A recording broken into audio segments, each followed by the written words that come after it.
Glórias a Deus, cumprimento a todos com a paz do Senhor Jesus, amém? Um bom dia, uma boa tarde, uma boa noite para todos que estarão nos acompanhando nesse vídeo.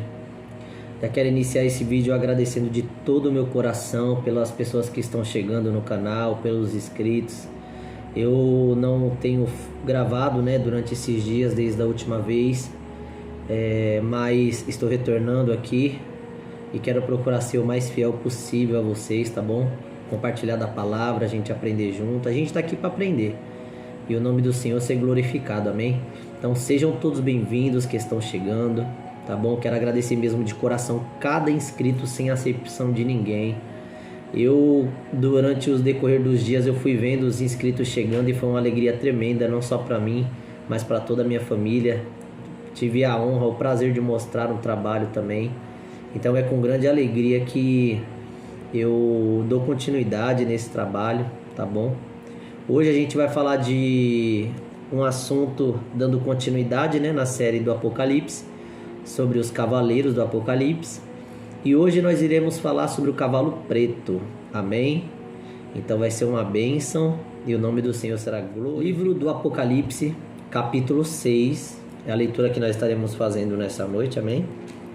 Nós vamos ler somente o versículo 5 e o versículo 6, que é o que fala sobre o cavaleiro preto o cavalo preto com o seu cavaleiro, tá bom? Falamos já do cavaleiro no cavalo branco, falamos do cavaleiro no cavalo vermelho. Esse é o terceiro selo, esse é o terceiro cavalo. Este cavalo aqui, irmãos, fala de fome, pobreza e opressão. Não vai ser assim um estudo com muito conteúdo, muita informação, assim, curiosidades e tal. Os versículos que eu separei aqui, os textos, as referências que eu separei são fortes. São muito fortes e vocês vão, até o final do vídeo, vocês vão ver aí que o que vai acontecer durante a grande tribulação é uma coisa horripilante. Nem se compara com o que estamos vivendo hoje. Apocalipse capítulo 6, a partir do versículo 5, diz assim: E havendo aberto o terceiro selo, ouvi o terceiro animal dizendo: Vem e vê. E olhei, e eis um cavalo preto, e o que estava sobre ele assentado tinha uma balança na mão.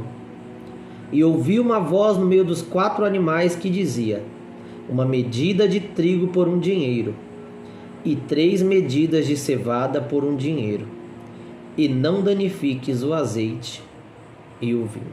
Somente até aqui, somente esses 2 versículos. Nós entendemos desses 2 versículos que o cavalo é preto, o cavaleiro desse cavalo tem uma balança na mão. Essa balança, ela fala de peso, ela fala de medida, e nas referências que eu separei aqui para vocês aqui, a gente vai entender isso daí.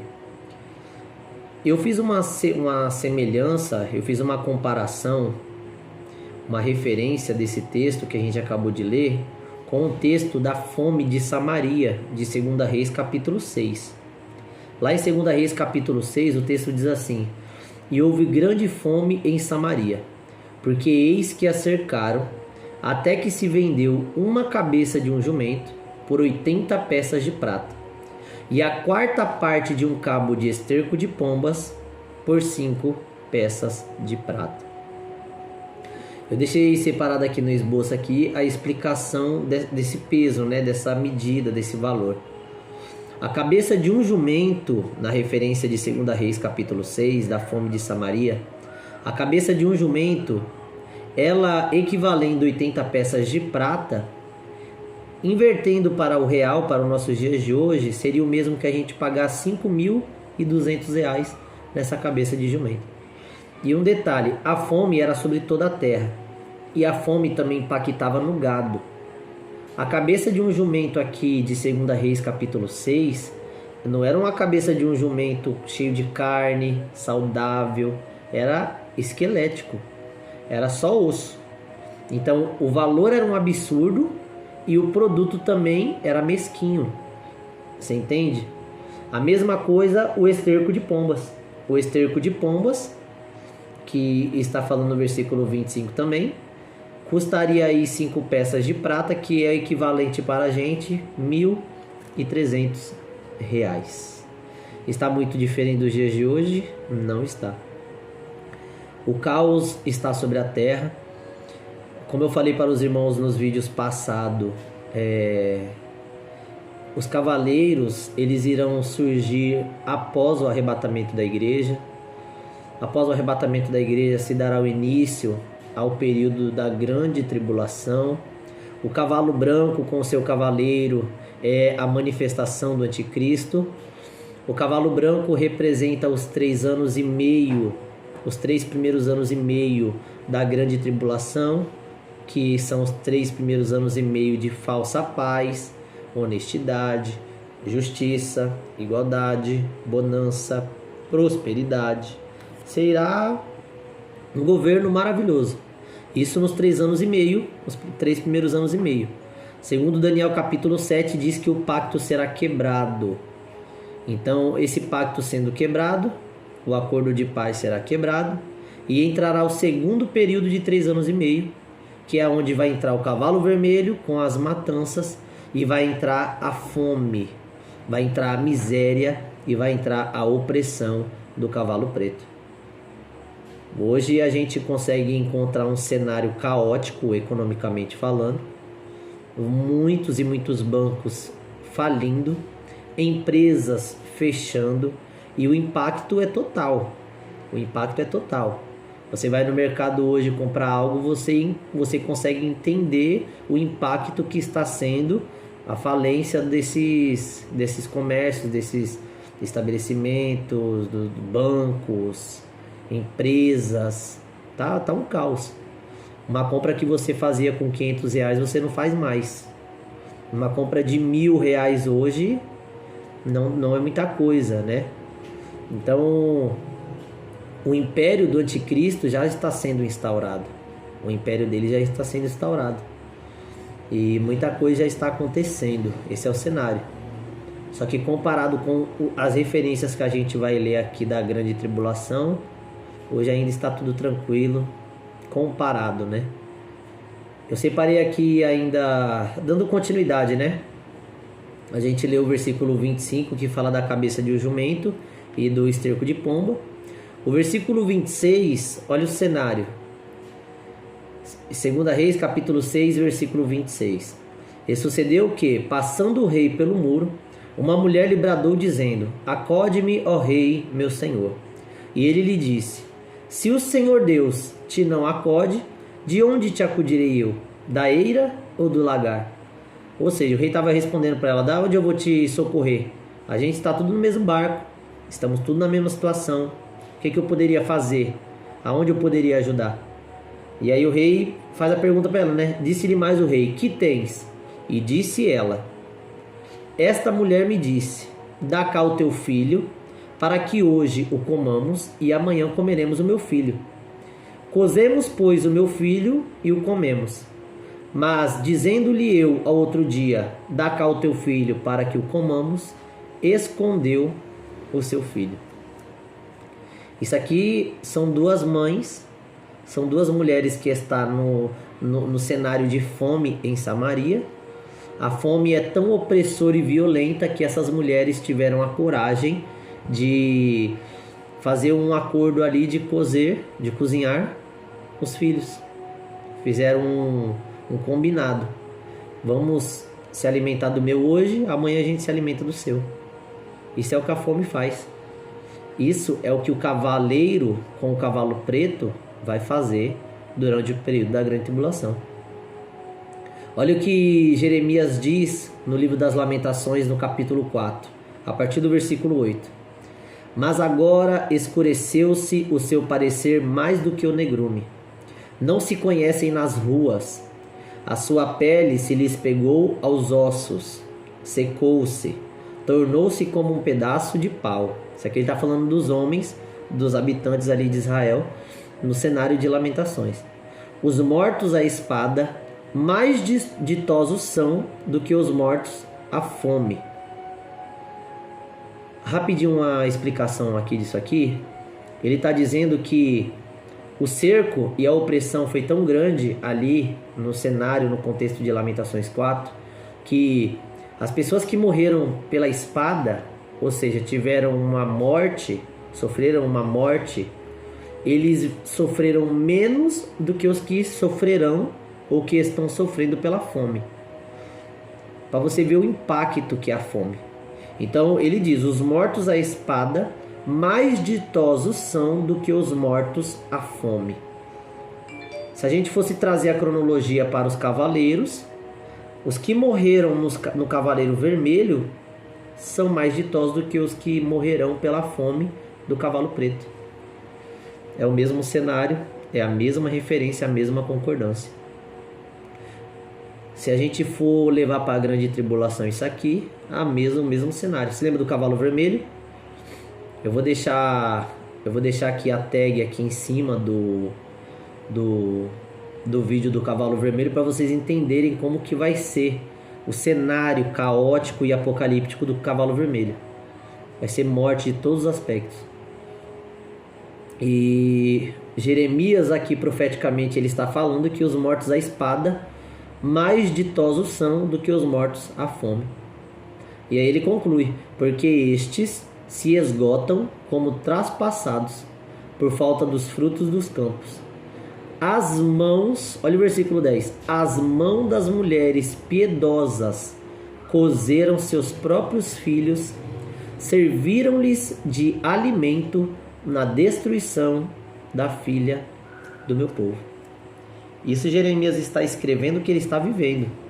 Ele está dizendo que as mulheres mais piedosas, aquela mulher que você conhece que não faz mal a uma formiga se ver, as mulheres mais piedosas, mais mansas, meigas, elas terão a coragem de cozinhar seus próprios filhos para servir de alimento. Isso é a fome, irmãos. Esse é o cavaleiro preto. Esse é o cavalo preto e o seu cavaleiro. Esse é o caos. Há quem vá dizer e vai contrariar isso por estar sendo tirado referências do Antigo Testamento. Mas a Bíblia, ela tem o seu corte histórico e ela tem o seu corte profético. Você precisa entender isso. A Bíblia, ela tem a sua parte, o seu corte histórico, ou seja, Jeremias está escrevendo algo que aconteceu naquele tempo, mas Jeremias também ele está apontando para um tempo profético, um tempo futuro. Muita coisa que aconteceu no Antigo Testamento nos serve de ensinamento nas palavras de Paulo, como por exemplo o povo de Israel no deserto. Porque o povo de Israel, as experiências do povo de Israel no deserto foram experiências que seria para nós hoje ensinamento. Então é isso. A palavra do Senhor ela é mais penetrante do que qualquer espada de dois gumes. Então ela corta para um lado, ela corta para o outro. Ela corta para o lado histórico, ela corta para o lado profético. Então a gente precisa respeitar e entender isso aqui. Uma outra coisa também. Jeremias, ele é o escritor. Mas aquele que inspirou Jeremias, ele vive. É o Espírito Santo. É o Espírito Santo. Então a gente não pode limitar as profecias pelo fato do escritor ter morrido ou pelo fato de o tempo que o escritor escreveu isso faz milhares de anos. É profético. Eu separei um outro texto aqui também, Deuteronômio capítulo 28. Esse texto de Deuteronômio capítulo 28, ele tem uma aplicação também no Holocausto. Aquilo que aconteceu com Hitler, o que Hitler fez com os judeus, tem aplicação profética em Deuteronômio 28. Eu não vou falar disso hoje, eu vou somente focar no que esse texto está dizendo. É tão profundo o que Deuteronômio 28 vai dizer acerca da fome, da opressão e da miséria dos tempos da grande tribulação, que eu deixei na tradução viva, tá? Na interpretação da Bíblia viva, para vocês entenderem com mais profundidade. Nós vamos ler Deuteronômio 28, do 53 ao 57, amém? A situação será tão terrível durante o certo futuro, que vocês comerão a carne dos seus próprios filhos e filhas. O mais terno e amável dos homens será miserável e mesquinho para com o próprio irmão, para a esposa amada e para os filhos que ainda estiverem vivos. Tanto que não repartirá com eles a carne dos filhos que devorar, porque já não estará aguentando mais o aperto e a angústia. A mais delicada e meiga das mulheres do nosso povo, tão mimosa que seria, incapaz de pisar com os pés descalços na terra, também não irá querer partilhar nada com seus entes queridos, marido, filho e filha. Ela esconderá o neném que acabou de ter e as coisas que saírem dela junto com o bebê. O que costuma sair junto com o neném? Até isso ela vai esconder. Para comer tudo sozinha. Será desse jeito o tremendo aperto e a dolorosa angústia imposta pelo prolongado cerco do inimigo. Este é o cenário apocalíptico do cavalo preto. Este é o cenário.